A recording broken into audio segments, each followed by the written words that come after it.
स्वागत है दोस्तों आप सभी का मेरे YouTube channel online chemistry bye Dhaka sir में। सॉल्यूशन चैप्टर में अपन ने लास्ट में राउल्ट लॉ जो है ना वो डिस्कस किया था। आज अपन पढ़ेंगे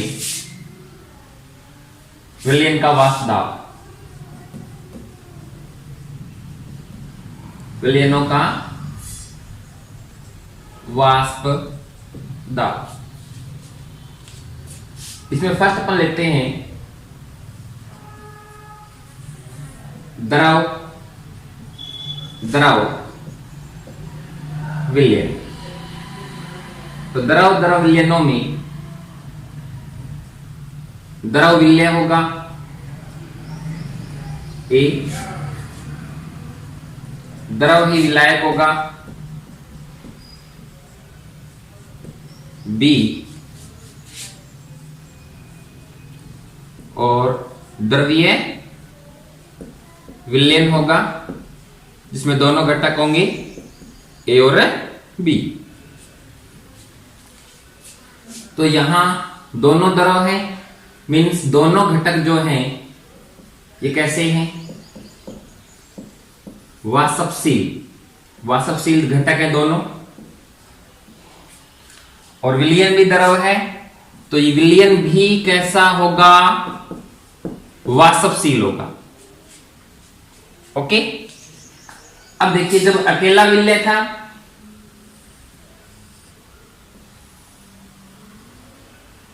है तो यहां ए एक प्रकार के जो कण हैं, विलय को हमने ए माना है ना, इनके बीच आकर्षण होगा, पात्र बंद कर दे वाष्पन होगा, वाष्प बनेगी, और समय अवस्था पर जो दाब लगेगा, समय अवस्था पर विलय की जो वाष्प इस विलय पर जो दाब लगाएगी उसे अपन क्या बोलेंगे, विलय का वाष्प दाब। और विलय को अपन ने ए से डिनोट किया है और शुद्ध है ना यहां पर विलय, तो विलय के यहां पर वाष्प दाब को अपन P0 ए से डिनोट कर देंगे। दूसरा पात्र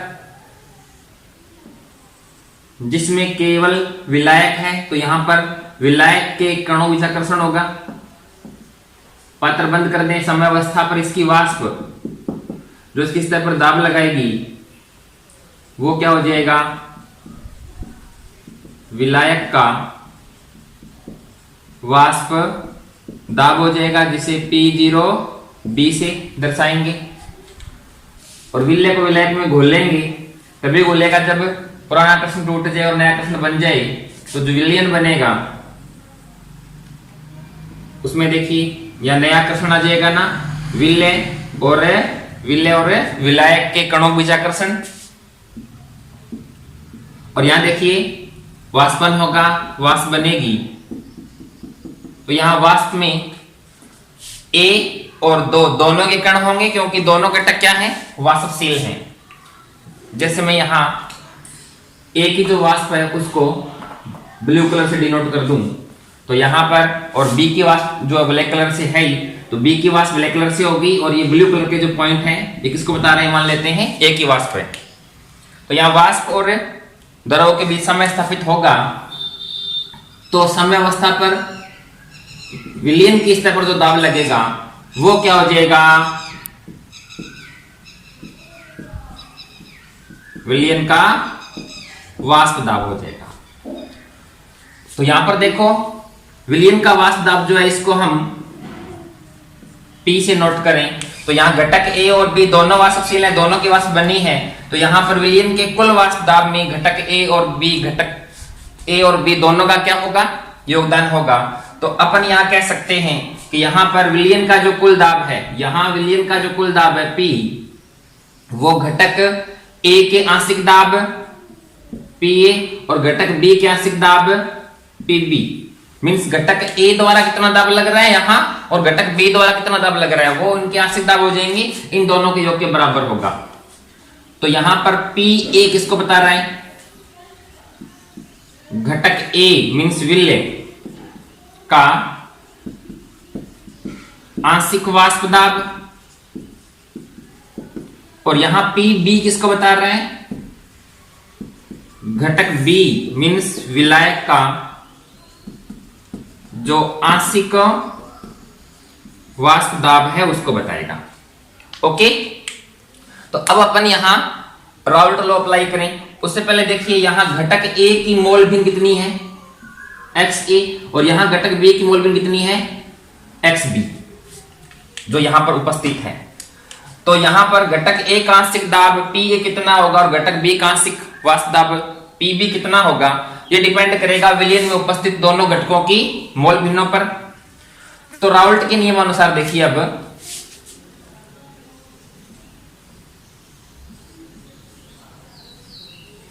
राउल्ट के नियमानुसार दिए गए ताप और सांद्रता पर किसी भी घटक का जो आंशिक वाष्प दाब है वो विलयन में उपस्थित उस घटक की मोल भिन्न के समानुपाती होता है। तो यहां घटक A का आंशिक वाष्प दाब क्या है, घटक A का आंशिक वाष्प दाब क्या है PA, ये किसके समानुपाती होगा, विलयन में घटक A की मोल भिन्न XA के समानुपाती होगा, तो समानुपाती XA। इसी प्रकार से देखिए घटक B का जो आंशिक वाष्प दाब है वो विलयन में उपस्थित घटक B की मोल भिन्न XB के समानुपाती होगा, मींस PB समानुपाती होगा XB के। तो PA इक्वल्स टू बराबर का निशान लगाएंगे तो क्या हो जाएगा P0A XA और PB equals to P0B XB। ये इक्वेशन नंबर 1, ये इक्वेशन नंबर 2 और ये अपन इक्वेशन नंबर 3 ले लें।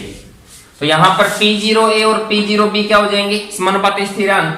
P0A क्या है, विलयन का शुद्ध अवस्था में वाष्प दाब, और P0B क्या है, विलायक का शुद्ध अवस्था में वाष्प दाब है। ठीक है, अब अपन यहां लें from equation 1, 2 and 3। Equation number 1, 2 और 3 से मीन्स क्या करेंगे, इस इक्वेशन में P और PB के मान रख देंगे तो क्या आ जाएगा भी P इक्वल्स टू PA कितना है P0A XA प्लस PB कितना है P0B XB। अब इस इक्वेशन में देखो हमें पता है कि यहां दो घटक है और दोनों घटकों की मोल भिन्नों का योग कितना होता है, 1 होता है। यहां हमें XB को गायब करना हो तो XB इक्वल्स टू क्या हो जाएगा 1 माइनस XA, मींस यहां इस इक्वेशन में XB की जगह अपन 1 माइनस XA रख सकते हैं। तो क्या हो जाएगा भी P equals to P0A XA plus P0B और XB क्या जाएगा 1 माइनस XA। ओके, अब इसको अंदर गुणा कर दें तो P equals to P0A XA plus P0B, P0B एक से हो गया ना, फिर माइनस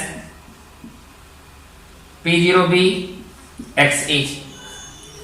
तो यहां देखा जाए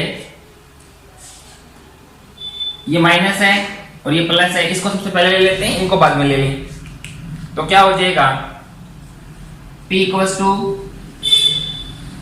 P0B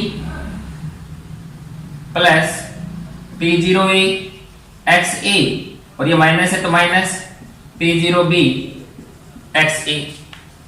तो अब यहां अपन कॉमन ले लें XA, तो इक्वेशन क्या हो जाएगी P equals to P0B plus common क्या आ गया XA, तो अंदर क्या रह गया P0A माइनस P0B। तो ये जो अपनी इक्वेशन है ये मैथ में जो समीकरण होती है ना y इक्वल्स टू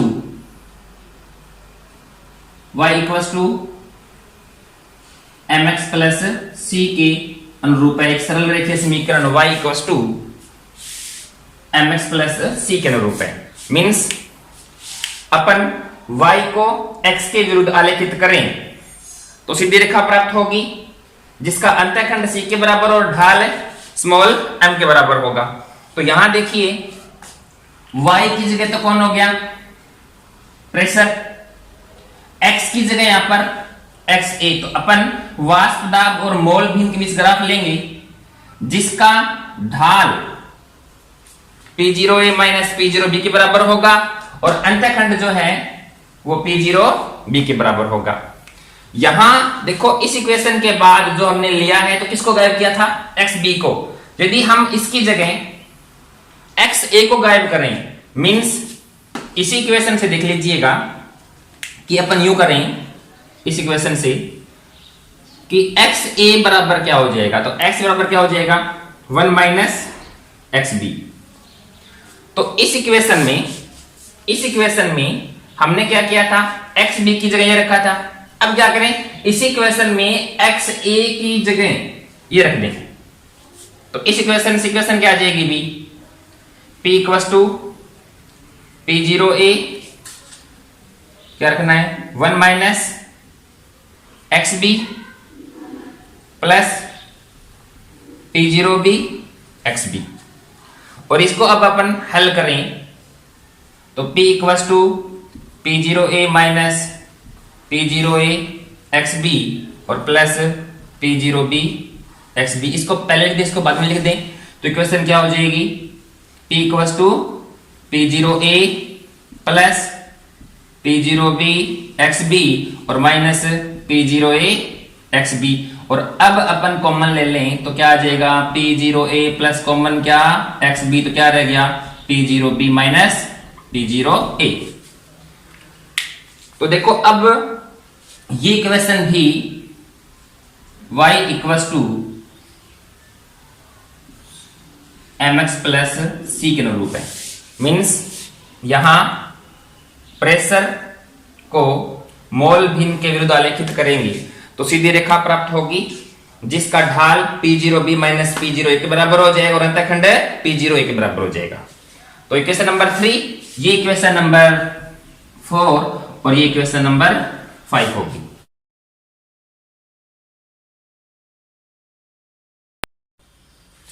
तो दरोदर विलियन में हमने इक्वेशन नंबर 4 इक्वेशन नंबर 5 ली थी। अब इन दोनों इक्वेशन के लिए अपन ग्राफ लेंगे। ये ग्राफ बहुत इंपॉर्टेंट है और ये ग्राफ तभी सही होगा जब कोई सॉल्यूशन जो है वो राउल्ट लॉ को फॉलो करे। मींस वो सॉल्यूशन जो आइडियल हो। मेरे कहने का मीनिंग है ये आइडियल सॉल्यूशन के लिए ग्राफ है। अब जैसे केवल विलेय हो तो विलेय की मोल भिन्न कितनी होगी? 1। तो विलेय कितना होगा? 0, क्योंकि दोनों की मोल भिन्नों का योग तो कितना होता है? 1। इस पॉइंट पर मान लेते हैं विलेय है ही नहीं तो विलेय कितना हो गया? 0।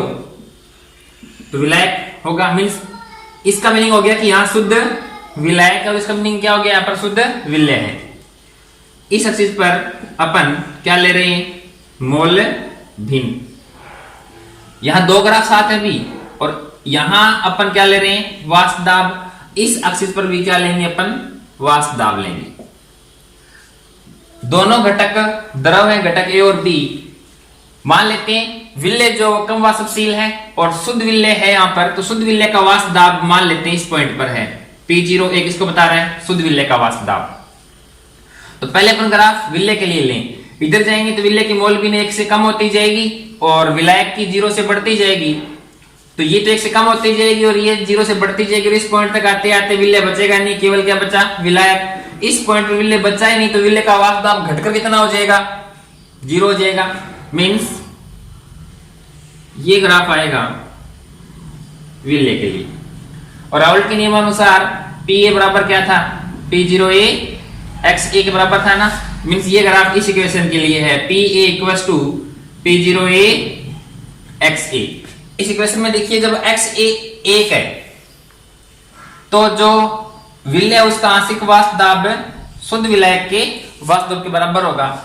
और जब XA कितना हो गया? 0 हो गया। XA 0 तो जो विलेय है उसका आंशिक वाष्प दाब कितना हो जाएगा? 0 हो जाएगा। अब विलायक के लिए इस कंडीशन में केवल अपने पास क्या है? विलायक है और शुद्ध विलायक का वाष्प दाब मान लेते हैं इस पॉइंट पर है। हमने ये मानना है कि विलायक ज्यादा वाष्पशील है तो शुद्ध विलायक का वाष्प दाब क्या हो गया? P0B। अब देखो इधर जाएंगे तो विलायक की मोल भिन्न 1 से कम होती जाएगी और लास्ट में कितनी हो जाएगी? 0। और विलय की मोल बिन 0 से बढ़ती जाएगी, कितनी हो जाएगी 1 तक। तो जब यहां इस कंडीशन में विलायक बचेगा नहीं तो विलायक का वास्तव दाब कितना हो जाएगा 0 हो जाएगा। मींस विलायक के लिए ग्राफ जो है वो इस प्रकार से आएगा।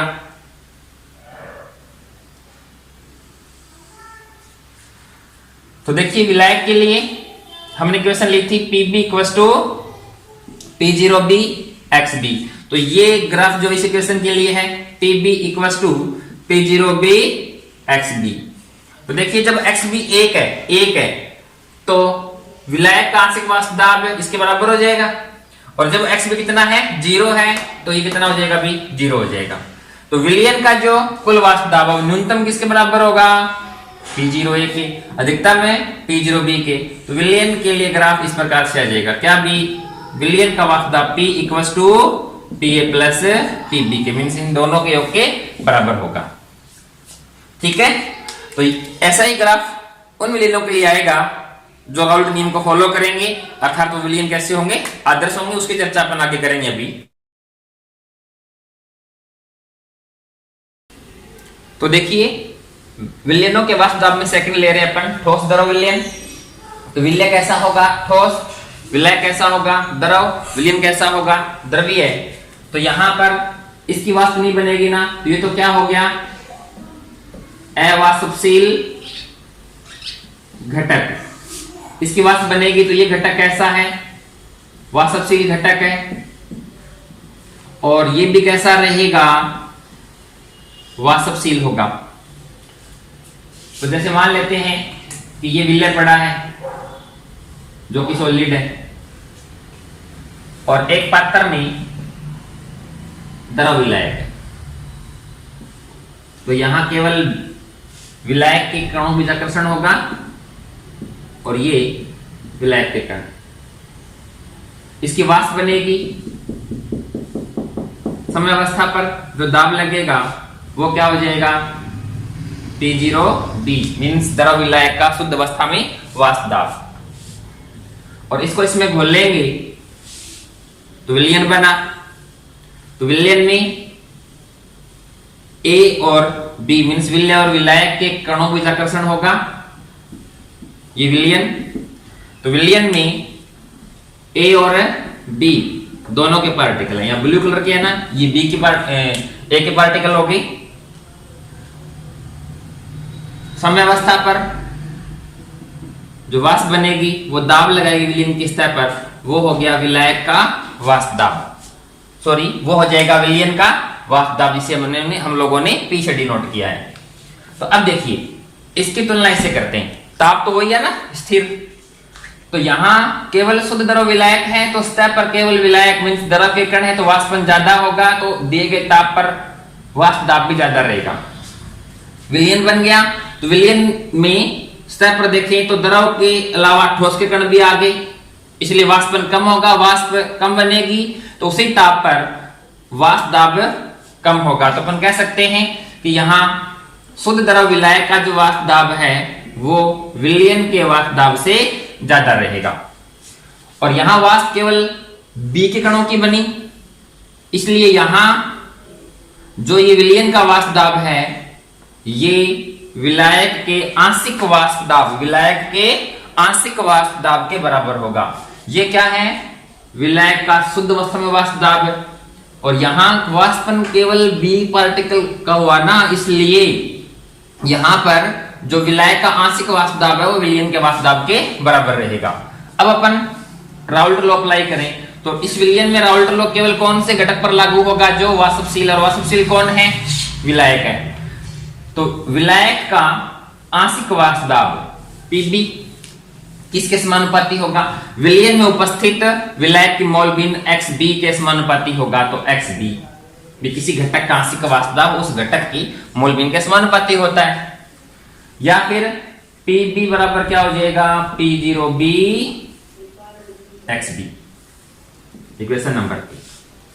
अब देखो हम जानते हैं कि XA प्लस XB इक्वल्स टू 1, तो इस इक्वेशन को अपन विलय से संबंधित करें तो XB को गायब करना है, तो XB की जगह क्या रख सकते हैं 1 माइनस XA।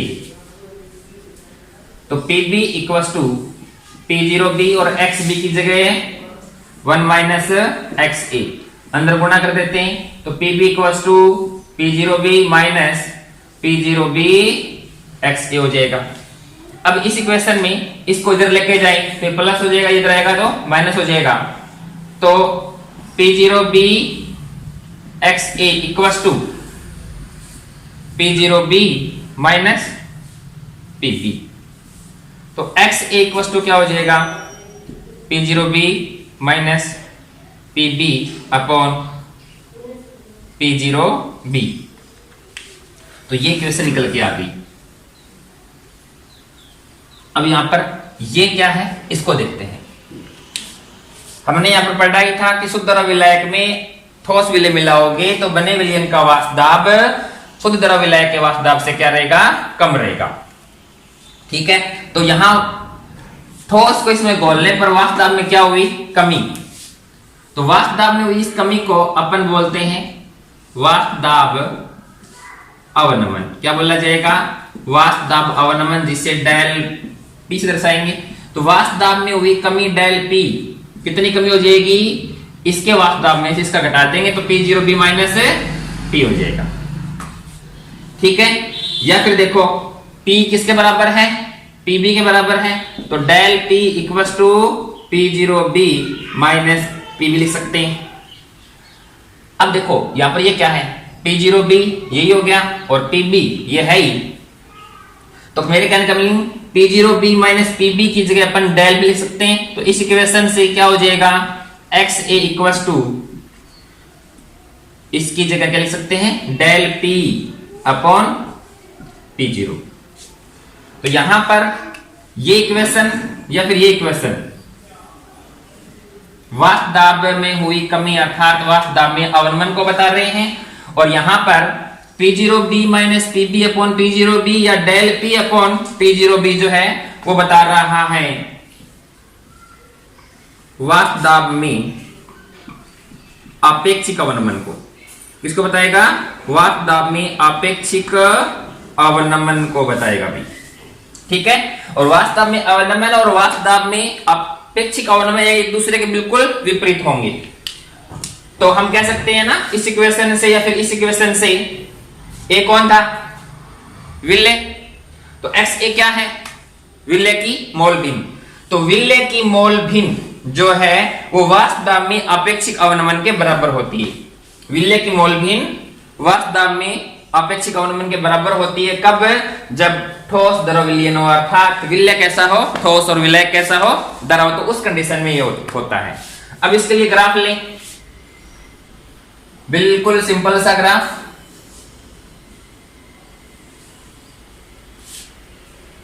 एक्स ए एक ले लें तो एक्स बी कितना होगा, 0, मीन्स केवल किसकी बात कर रहे हैं आप, विलेय की। और विलेय कैसा है, अवाष्पशील, तो इसका वाष्प दाब तो होगा ही नहीं ना।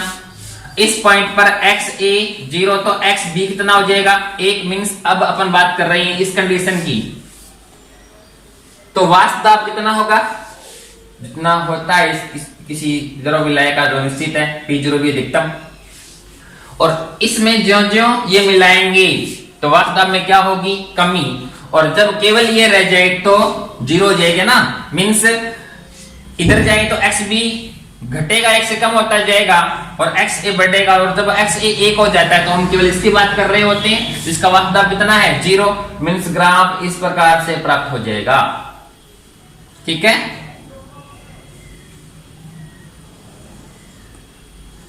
ये रहेगा। तो ये ग्राफ किसको बता रहा है, इस इक्वेशन को बता रहा है ना, कि पी बी मीन्स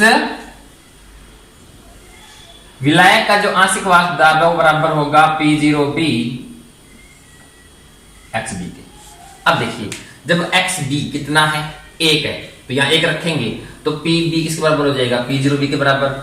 और जब एक्स बी कितना है 0, तो यहां 0 रखना, इस पॉइंट पर 0 ही होगा ना, 0 रखेंगे तो ये भी कितना हो जाएगा, बी 0 हो जाएगा ना। ठीक है, तो ये ग्राफ रहेगा ठोस द्रव विलयनों के लिए।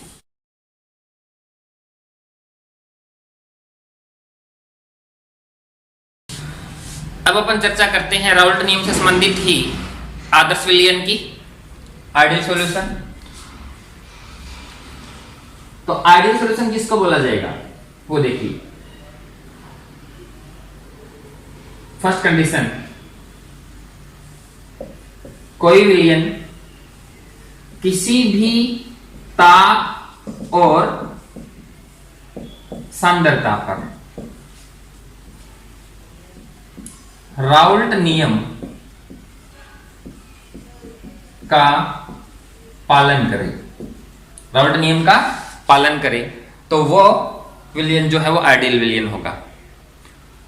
तो मेरे जो लास्ट लेक्चर जो है ना पार्ट 6 में हमने जो स्टडी की थी, मैंने कहा था वो बहुत महत्वपूर्ण है, तो वहां उसको देखोगे ना तो आपको समझ आ जाएगा। मैंने वहां बताया था कि जब विलय के कणों के बीच आकर्षण और विलायक के कणों के बीच आकर्षण जो है वो बराबर हो विलय और विलायक के कणों के बीच आकर्षण के, तो उस कंडीशन में विलयन जो है ना वो आदर्श विलयन होता है। तो कोई भी विलयन किसी भी ताप और सांद्रता पर राउल्ट के नियम का पालन तभी करेगा जब पुराना आकर्षण जो है वो नए आकर्षण के बराबर हो, ठीक है। और जब ऐसा होगा तो सेकंड देखो, विलयन का जो वाष्प दाब है वो घटक A और घटक B के आंशिक वाष्प दाबों के योग के बराबर ही रहेगा, और घटक A का आंशिक वाष्प दाब बराबर होगा P0A XA के, और घटक B का आंशिक वाष्प दाब बराबर रहेगा P0B XB के। देखो यहां पर A विलय है, B विलायक है, XA और XB विलय और विलायक की मोलबिन हो जाएंगी। और ये आदर्श विलयन हम तब पढ़ रहे हैं जब विलय और विलायक दोनों ही द्रव हैं। यहां पर ठोस विलय की बात नहीं हो रही है, द्रव द्रव विलयन मींस विलय भी द्रव होगा और विलायक भी द्रव होगा, तब की बात हो रही है। किसी भी ताप और सांद्रता पर राउल्ट के नियम का पालन तभी करेगा जब पुराना आकर्षण और नया आकर्षण बराबर हो, और ये तभी पॉसिबल है, ठीक है ना। देखो सेकंड लॉ जो है ना, सेकंड पॉइंट जो है ये तभी पॉसिबल है जब ये आकर्षण रहे।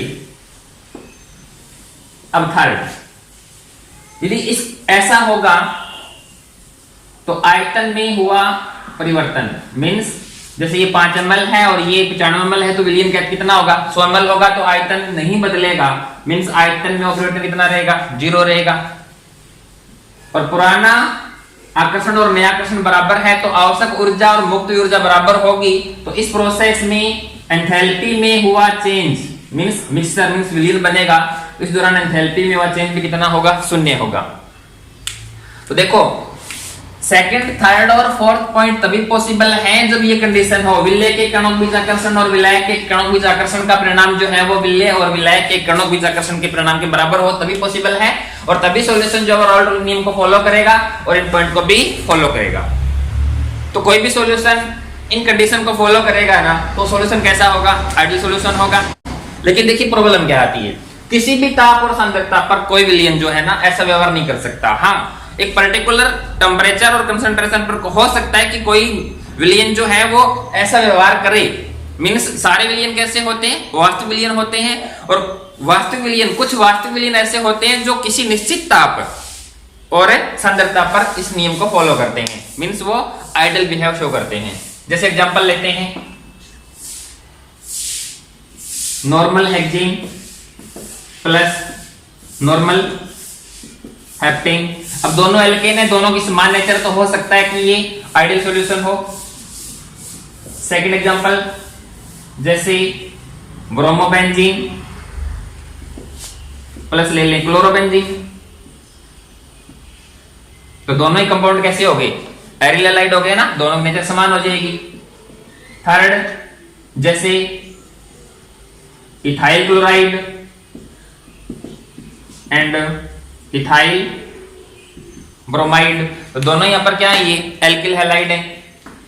चौथा, दोनों एल्कोहल हो, जैसे मिथाइल एल्कोहल है और इथाइल एल्कोहल है, तो दोनों एल्कोहल, दोनों का नेचर समान है, तो यहां पर विलय और विलायक दोनों एक ही सीरीज के हों, ठीक है ना। तो हो सकता है कि वो किसी ताप और सांद्रता पर राउल्ट नियम को फॉलो करें अर्थात आइडियल बिहेव शो करें। अब देखो आइडियल, कोई सॉल्यूशन आइडियल बिहेव शो करेगा तो ग्राफ कैसा आएगा फिर,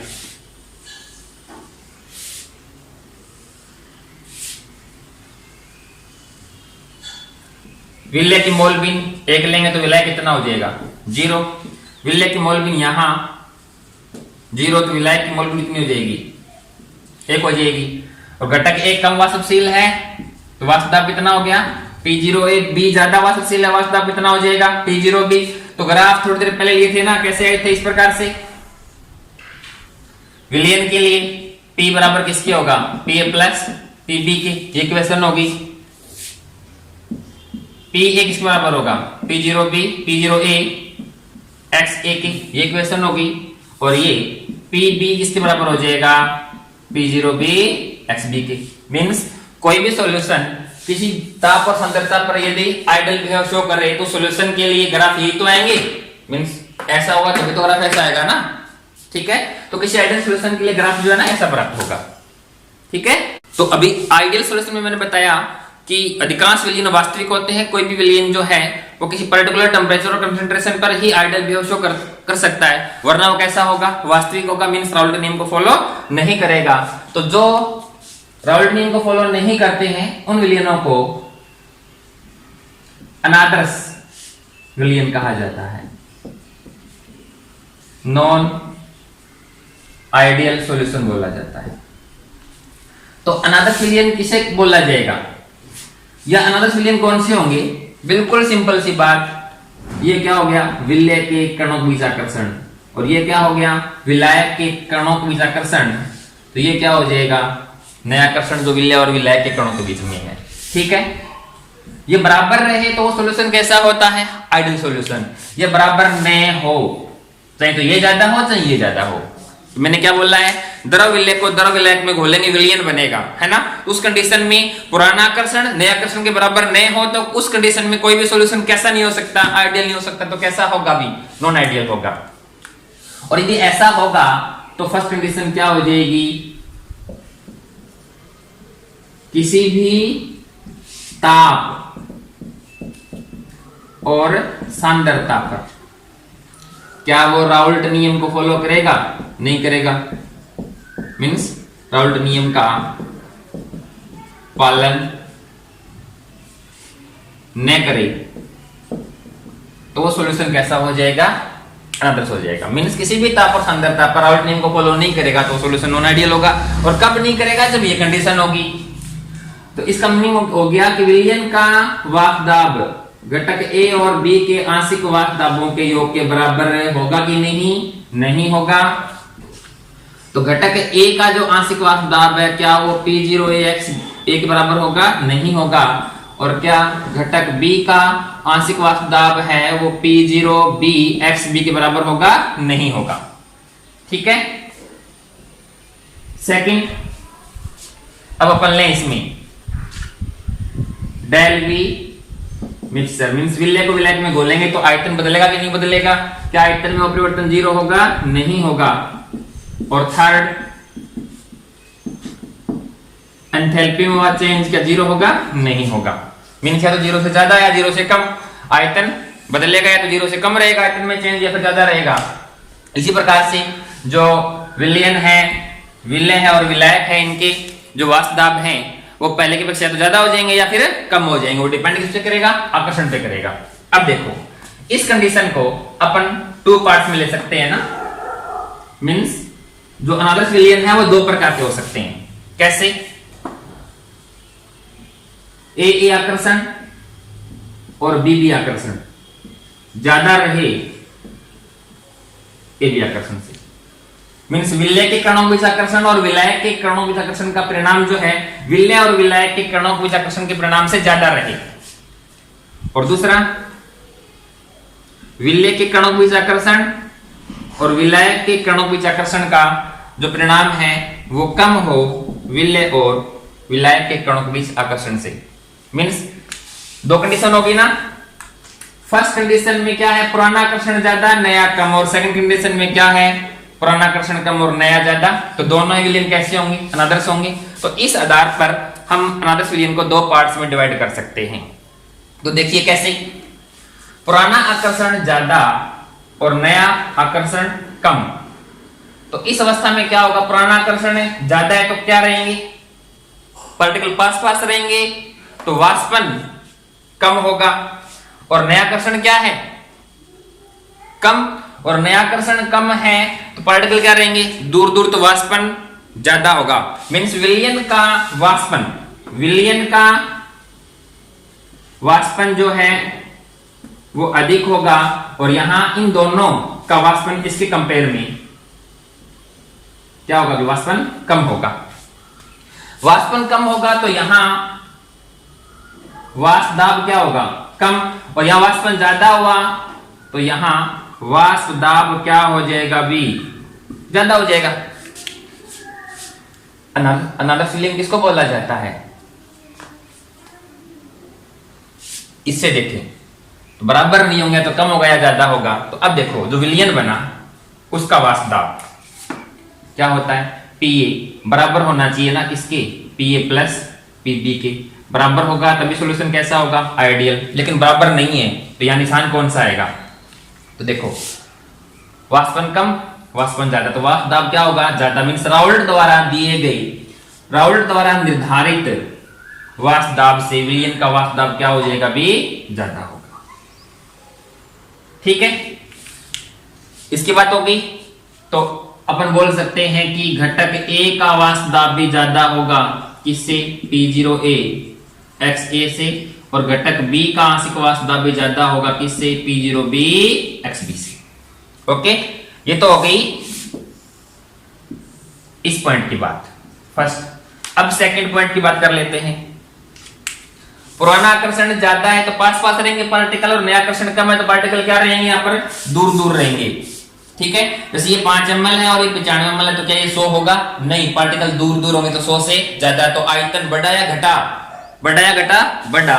तो मीन्स सेकंड आयतन में हुआ परिवर्तन क्या रहेगा, बढ़ेगा तो क्या आ जाएगा, पॉजिटिव, 0 से ज्यादा हो जाएगा। थर्ड, पुराना आकर्षण क्या है, स्ट्रॉन्ग, तो तोड़ने के लिए, आकर्षण को तोड़ने के लिए जो एनर्जी देंगे वो तो क्या हो गई, ज्यादा। और नया आकर्षण क्या है, वीक है, तो जो आकर्षण बनेगा तो मुक्त ऊर्जा कम, तो आवश्यक ऊर्जा ज्यादा, मुक्त भी कम, तो कुल मिलाकर की ऊर्जा देनी पड़ी ना, तो 0 नहीं रहेगा, पॉजिटिव आ जाएगा। तो डेल H क्या आ जाएगा, पॉजिटिव आ जाएगा। ठीक है, तो ये विलयन कैसा हो गया, अनादर्श हो गया। अब सेकंड की बात करते हैं। यदि पुरानी आकर्षण से नया आकर्षण ज्यादा हो तो यह आकर्षण कम है तो यहां वाष्पन क्या होगा, अधिक। यह आकर्षण ज्यादा है तो यहां वाष्पन क्या होगा, कम। वाष्पन कम होगा तो यहां वाष्प दाब पहले की अपेक्षा घट जाएगा, और यहां पहले वाष्प दाब क्या था, भी अधिक था। तो इस कंडीशन में अपन अब विलयन के वाष्प दाब की बात करते हैं। तो नया आकर्षण ज्यादा है, वाष्पन कम होगा, तो विलयन का वाष्प दाब कम होगा। विलयन का वाष्प दाब कम होगा किससे, Pa प्लस Pb से। मीन्स राउल्ट द्वारा निर्धारित वाष्प दाब से विलयन का वाष्प दाब क्या हो जाएगा, कम। रीजन तो ये है ही। तो Pab कम होगा किससे, P0A XA से, और Pbb कम होगा किससे, P0B XB से। ओके, ये तो आ गई अपनी फर्स्ट कंडीशन। अब second condition, del V mixture की बात कर लेते हैं। आयतन में हो परिवर्तन, पुराना आकर्षण कम, नया ज्यादा। जैसे ये 5 ये 95 तो ये 100 से कम होगा ना, क्योंकि नया आकर्षण ज्यादा है तो पार्टिकल क्या रहेंगे, पास पास, तो आयतन में क्या हो जाएगी, कमी, तो नेगेटिव रहेगा भी। आयतन में परिवर्तन क्या रहेगा, नेगेटिव रहेगा। अब बात करते हैं एंथैल्पी की। पुराने आकर्षण से नया आकर्षण स्ट्रॉन्ग है तो आवश्यक ऊर्जा तो कम, मुक्त भी ज्यादा, तो ऊर्जा मुक्त हुई ना कुल मिला करके, तो चेंज इन एंथैल्पी क्या आ जाएगा, बी, नेगेटिव आ जाएगा। मतलब प्रक्रम कैसा हो जाएगा, ये उष्मा क्षेपी, और यहां कैसा था, उष्मा शोषी था। तो मीन्स जो नॉन आइडियल सॉल्यूशन है वो विलय और विलायक के कणों बीच आकर्षण और विलयन में कणों बीच आकर्षण के आधार पर कितने प्रकार के हो गए, 2 प्रकार के, एक तो ये, दूसरा ये। तो इसमें देखो क्या है, राउल्ट नियम का पालन ये भी नहीं कर रहा है, राउल्ट नियम का पालन ये भी नहीं कर रहा है, तो दोनों सॉल्यूशन कैसे हो गए, नॉन आइडियल हो गए। अब अपन इसकी बात कर लेते हैं। दिए गए ताप और सांद्रता पर ये राउल्ट नियम का पालन नहीं कर रहा है, और राउल्ट द्वारा निर्धारित वाष्प दाबों से इनके वाष्प दाब क्या आ रहे हैं, ज्यादा आ रहे हैं। ठीक है ना, तो इसे बोलेंगे अपन ये राउल्ट नियम से धनात्मक विचलन दर्शाने वाले हो गए। ठीक है ना। और इसमें देखा जाए तो राउल्ट द्वारा निर्धारित वाष्प दाबों से इनके वाष्प दाब क्या रही हैं, कम, मीन्स ये कैसा विचलन दर्शा रहे हैं, ऋणात्मक विचलन दर्शा रहे हैं। तो अनादर्श विलीन कितने प्रकार की हो गई, 2 प्रकार के। एक तो वे जो राउल्ट नियम से धनात्मक विचलन दर्शाते हैं और दूसरे वे जो राउल्ट नियम से ऋणात्मक विचलन दर्शाते हैं। ठीक है। अब देखो इनके एग्जांपल लेते हैं। तो जो राउल्ट नियम से धनात्मक विचलन दर्शाते हैं उसमें ये सारे कंडीशन तो रहेंगे ना, ऋणात्मक लिए कंडीशन हो गई। अब इसमें एग्जांपल धनात्मक विचलन मींस पुराना कठोर स्ट्रॉन्ग, नया कम। तो एल्कोहल कोई सी ले लें और साथ में जल, एल्कोहल के साथ में जल हो तो वो राउल्ट नियम से धनात्मक विचलन दर्शाएगा। और दूसरा एग्जांपल देखो, कार्बन टेट्राक्लोराइड, कार्बन टेट्राक्लोराइड के साथ दूसरा कोई भी हो तो वो भी राउल्ट नियम से धनात्मक विचलन दर्शाएगा। अब बात करते हैं ऋणात्मक विचलन की, जैसे एसीटोन प्लस क्लोरोफॉर्म है, या फिर मैं यूं कह सकता हूं क्लोरोफॉर्म के साथ दूसरा कोई भी हो तो वो ऋणात्मक विचलन दर्शाएगा। इसके अलावा एसिड को अपन जल में घोलें, चाहे वो HNO3 है जल में घोलो और चाहे वो HCl है जल में घोलो, तो वो राउल्ट नियम से ऋणात्मक विचलन ही दर्शाएगा। ठीक है। अब अपन धनात्मक और ऋणात्मक दोनों के लिए ग्राफ लेते हैं, पहले धनात्मक के लिए और फिर ऋणात्मक के लिए। वही है, यहां विलेय की मोल भिन्न 1 तो विलायक कितनी हो जाएगी 0, यहां विलेय की मोल भिन्न 0 तो विलायक कितनी हो जाएगी 1। ये शुद्ध अवस्था में इनके, ये तो विलेय का और ये विलायक का क्या हो गया वाष्प दाब।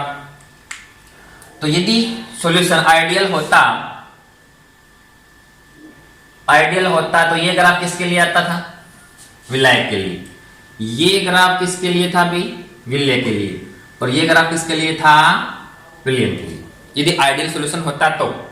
परंतु जो राउल्ट नियम से धनात्मक विचलन दर्शाते हैं उन विलयनों के वाष्प दाब राउल्ट द्वारा निर्धारित वाष्प दाब तो यही है ना, इनसे क्या प्राप्त होंगे, ज्यादा प्राप्त होंगे। तो विलियन का ग्राफ इस प्रकार से आ जाएगा, ये किसका हो गया फिर विलायक का, और ये ग्राफ किसका हो गया भी, ये ग्राफ किसका हो गया विलियन का, और ये ग्राफ किसका हो गया विलेय का, और ये किसका हो गया भी विलायक का हो जाएगा। मींस इसको इक्वेशन नंबर 1 ले लें, इसको इक्वेशन नंबर 2 और इसको इक्वेशन नंबर 3। तो ये ग्राफ इक्वेशन नंबर 1 को बता रहा है विलेय वाला, मींस ये ग्राफ इक्वेशन नंबर 2 को बता रहा है, और विलायक ये हो गया ना, तो ये ग्राफ जो इक्वेशन नंबर 3 को बता रहा है। तो जो राउल्ट नियम से पॉजिटिव डेविएशन शो करते हैं उनके लिए ग्राफ जो है वो इस प्रकार से आ जाएगा। ओके।